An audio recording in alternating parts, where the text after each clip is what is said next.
Unable to find much dry wood on the ground, Cole broke lower branches directly off the trees and fed the fire. The fire smoked heavily and stung his eyes whenever it drifted his way, but at least it helped keep away the swarms of bloodthirsty mosquitoes. As he gathered more wood for the night, Cole glanced over at Garvey's blanket lying on the ground. The Atau would come in handy tonight if it got cold. Satisfied with the pile of wood he had gathered, Cole settled in beside the smoky, sputtering flames and gazed out toward the mouth of the bay. Suddenly, flashes of black and white sliced the water. Cole spotted the glistening, feel-like fins of an orca whale guiding her young calf along the shoreline in search of food. Both surfaced repeatedly for breaths. Chuffs of air from their blowholes broke the still air. Cole ignored the orcas and kept tending the fire. He watched the thick white smoke drift upward like a twisted ribbon dissolving into the sky. His cheek muscles tightened, and a dull anger glazed his eyes. He felt wearier than he had ever felt before. With his hands in tight fists, he closed his eyes and shook his head back and forth, trying to clear the anger and pressure from his mind. He wanted to think straight. He needed to think straight. When Cole opened his eyes once more, his breath caught. The bear had reappeared. Beside the water, not 100 yards away, the spirit bear stood watching him with a fearless and passive stare. "You maggot!" Cole yelled, leaping to his feet. "I'll kill you!" He searched the ground and found the charred knife blade. He needed more than a knife. Turning his back on the bear, he walked up to the trees to find a thin, straight sapling to make a spear. As he searched, he carefully avoided the thistly devil's club. When he found the perfect sapling, he hacked it off with the knife blade and sharpened the end. Balancing the spear in his hand, he nodded with satisfaction, then returned to the fire and rested the spear against a tree. Again, the spirit bear had vanished, but it didn't matter. If it showed its ugly face again now, it was dead. Cole hung close to the fire the rest of the day and fed the damp wood into the flames, purposely using the smoke to help drive off mosquitoes. By late afternoon, his eyes stung, and he scratched irritably at a dozen puffy bites. Hunger gnawed his stomach, but he ignored the craving. Instead, he hiked to the stream and drank his belly full. He kept the knife and the spear by his side. As darkness settled, the spirit bear failed to show itself again. Cole cut boughs off the spruce trees and fashioned a mattress beside the fire. He huddled under the Atau, curling into a fetal position to keep warm. This day had been easy. Surviving on this island would have been a piece of cake had he wanted to stay, especially with supplies. Cole rolled onto his back and gazed up at the sky. Stars glistened overhead like frozen fireworks. Curtains of northern lights out over the bay danced wildly under the Big Dipper. Cole turned his head and stared into the black nothingness of the shrouded woods. That was how he felt inside, empty. There was no beauty. For 2 hours, his mind roiled with turbulent thoughts before he fell into a restless, tortured sleep. Cole awoke during the night to strange noises deep in the trees. A loud splash sounded in the bay. He sat up and restoked the fire. As he coaxed the flame higher, his thoughts again focused on escape. This time, his escape would end differently. He would leave midday right after high tide. By the time he cleared the bay, the receding current would help wash him away from the island. Then it would be easy to make it to the next island. Still planning his escape, Cole again drifted off to sleep. The next time he awoke, he opened his eyes to an eerie stillness. It was as if the sky were holding its breath. The little sounds that formerly filled the night air had quieted. Cole sat up and peered toward the blackness of the tree cover. Was the spirit bear prowling in the shadows just beyond view? "You mangy dog," Cole shouted into the night. The night remained still. Cole lay back down and pulled the Atau tightly around his neck. He adjusted his spruce bow, poking him in his back. Still, sleep refused to return. As dawn came, the black sky turned gray, then clouded over, and it began to drizzle. Cole crawled stiffly to his feet, numb from lack of sleep. His breath showed in the crisp morning air, and a tight knot twisted at his gut. But he needed food. The swim today would demand energy, but first he needed to build up the fire that had burned down to hot coals. Cole gathered kindling as he swung his arms and stomped his feet to warm up. He knelt and blew into the embers. Gradually, smoke curled upward. He added more wood and coaxed the smoke into flames, then headed out in search of food.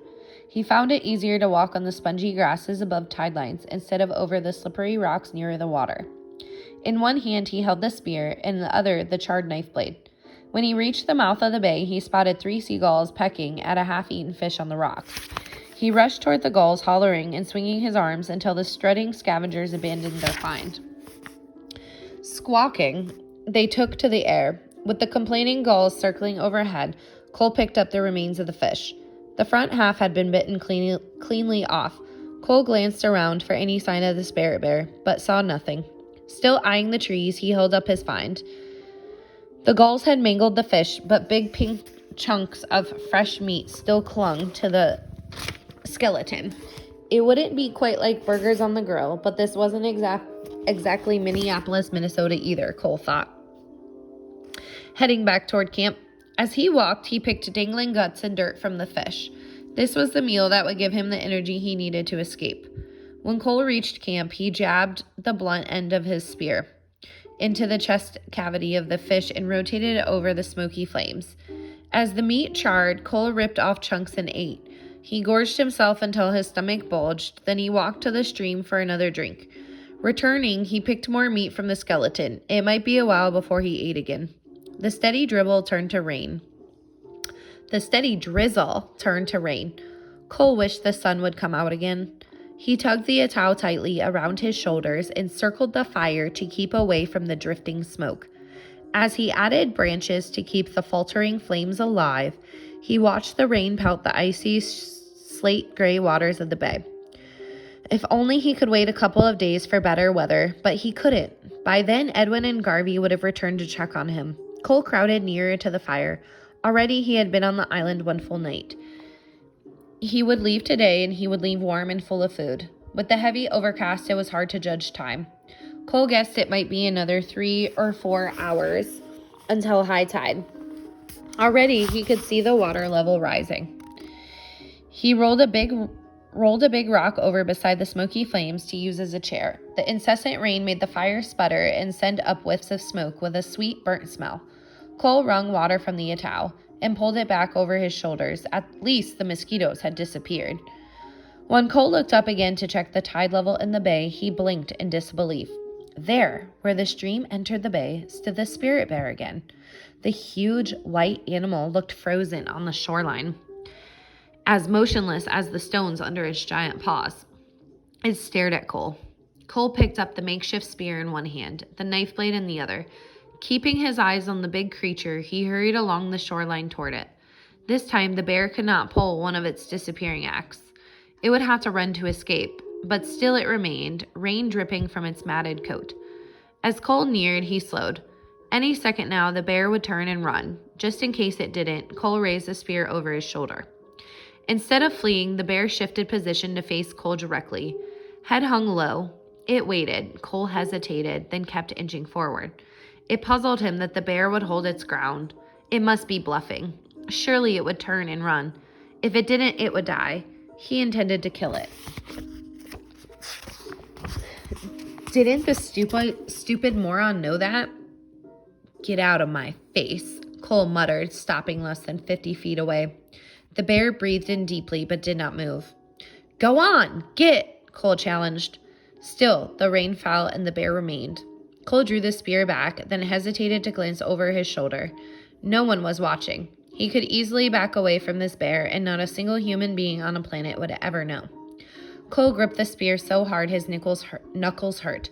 A lifetime of hurt, a lifetime of proving himself, a lifetime of anger controlled his muscles now. Again he inched forward. Scarcely 20 feet from the bear, Cole paused one last time. Vapor from the spirit bear's breath puffed in tiny clouds from its wet black nose. Raindrops beaded on its white bushy hair and dripped off in miniature rivulets. The bear waited calmly as if part of the landscape, like a tree or boulder, not conceding 1 inch of space. Cole found courage in the spirit bear's stillness. It must be scared. Why else would it just stand there instead of attacking? Cole felt his smoldering anger ignite. He knew that soon life would be altered forever one way or another, but nothing in any cell of his being allowed him to back away. If the bear did not turn and run, that left only one alternative. You're dead, Cole whispered. Even as he spoke, he started forward, gripping the knife and aiming the spear at the spirit bear's broad white chest.